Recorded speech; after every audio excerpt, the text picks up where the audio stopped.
Have you ever heard of a place so eerie, so wrapped in mystery, that it feels like it's pulled straight from a horror movie? Today, we're journeying to one such location. Scotland's Overtoun Bridge. It's a beautifully designed Victorian structure, arching gracefully over a deep ravine. But this scenic spot holds a dark and baffling secret. It's not just a bridge. It's a place where, for decades, something inexplicable has been happening. It's been nicknamed the Dog Suicide Bridge. That's right. Since the 1950s, an alarming number of dogs, for no apparent reason, have leaped from this bridge to their deaths below. What could possibly be driving these animals to take such a fatal plunge? Is it a scent? A sound? Or something far more sinister? Join me as we delve into the strange and chilling mystery of the Overtoun Bridge, a place where our beloved canine companions seem to be lured by an unseen force.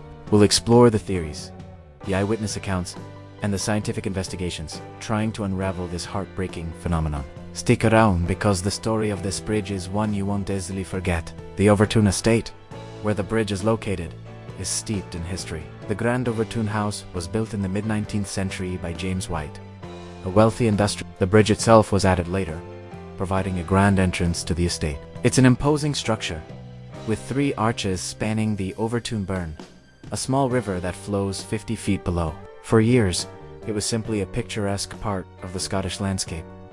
But then, the stories began. Locals started noticing a disturbing pattern. It always seemed to be the same.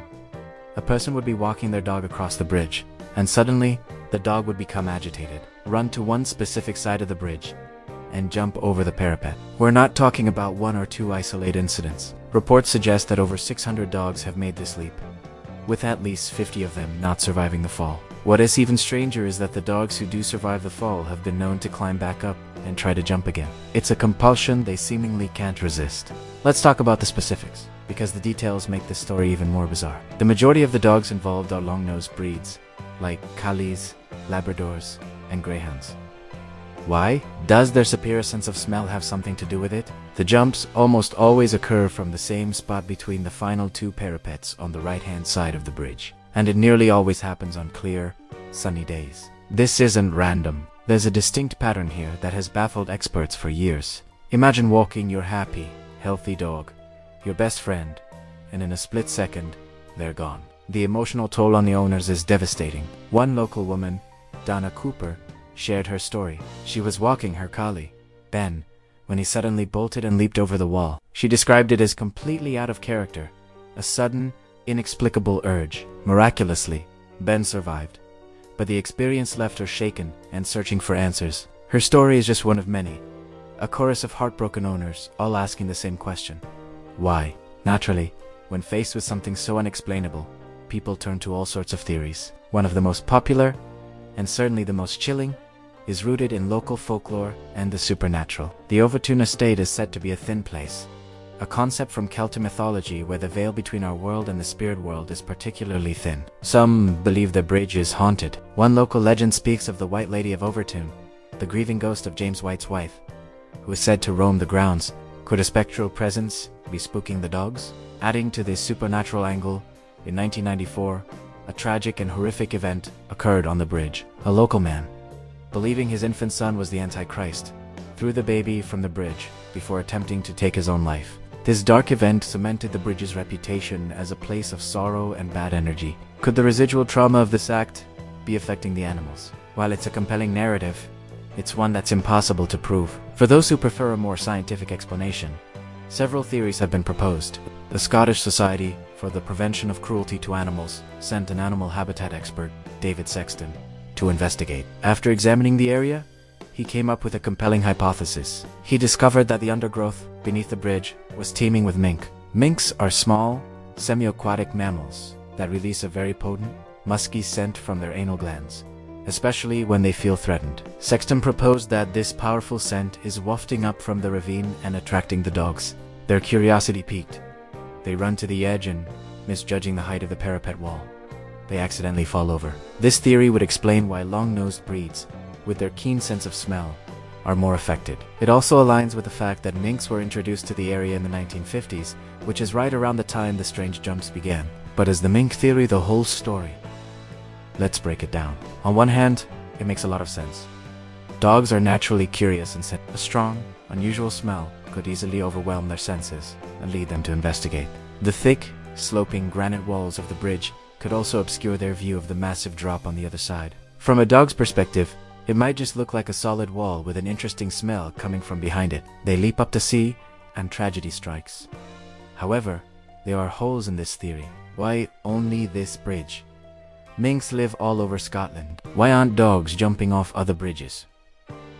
And what about the weather? Why do the jumps mostly happen on clear days? Some suggest that on dry days, the mink scent is more concentrated and not washed away by rain, making it more potent. Another scientific theory revolves around acoustics. Some researchers have suggested that the unique shape of the bridge and the ravine below could create a specific frequency of sound that is inaudible to humans, but deeply unsettling to dogs. Think of a dog whistle, but on a much larger, naturally occurring scale. Perhaps the sound of the water flowing below, or the wind whistling through the arches, creates a harmonic that drives the dogs into a state of panic or confusion. This theory is harder to test, but it's an interesting possibility. It could explain why the dogs seem so distressed and why they act so impulsively. The combination of a strange, irresistible scent and a disorienting sound could create a perfect storm of sensory overload, leading to these tragic leaps. It's a combination of factors that might only exist at this one specific location. To add another layer of complexity, let's consider the psychology of the dogs themselves.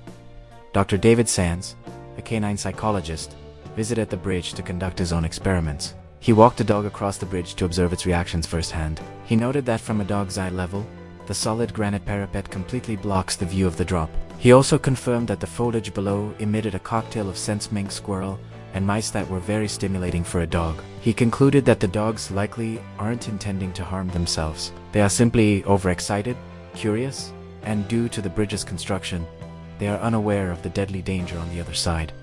So, is it a case of suicide at all? Probably. No, it's more likely a tragic, recurring accident, fueled by a unique combination of scent, sound, and visual illusion. The term suicide bridge is a dramatic and attention-grabbing name, but it's likely a misnomer that anthropomorphizes the dog's behavior. Despite all these theories, no single explanation has been universally accepted. The mystery of Overtoun Bridge endures. Is it the scent of mink, a trick of sound, a supernatural haunting, or a combination of all three? Local authorities have taken some measures to prevent further tragedies. Signs have been erected at the beginning of the bridge, warning dog owners of the dangerous bridge and advising them to keep their pets on a leash. It's a simple solution, but an effective one. By keeping dogs restrained, owners can prevent them from acting on that sudden, fatal impulse, whatever its cause may be. This story has captured the imagination of people worldwide, turning this quiet corner of Scotland into a site of dark tourism. People travel from all over to see the bridge for themselves, to feel the strange atmosphere, and to ponder the mystery. So, what can we take away from this strange tale? The Overtoun Bridge is a powerful reminder that there are still things in this world that we do unfully understand. It's a place where science, folklore, and tragedy intersect. Whether you believe in ghosts, accept the mink theory, or have your own hypothesis, the story is a compelling puzzle. It highlights the deep bond we have with our animals and the pain we feel when we co-eat and protect them. The bridge stands as a silent monument to the dozens of beloved pets lost to its mystery and to the enduring questions that still hang in the Scottish air. It forces us to look at the world from a different perspective, from a dog's eye view, and consider the unseen forces, the scents and sounds that shape their reality in ways we can only begin to imagine. Thank you for joining me on this deep dive into the chilling mystery of the Overtoun Bridge. It's a story that sticks with you, isn't it? What do you think is the real reason behind the strange events on the bridge? Let me know your theories down in the comments below. I read all of them, and I'm genuinely curious to hear your thoughts. If you found this story as fascinating as I did, please give this video a thumbs up and consider subscribing to the channel for more explorations into the world's most baffling mysteries. Don't forget to hit that notification bell so you won't miss our next adventure. Until next time, stay curious.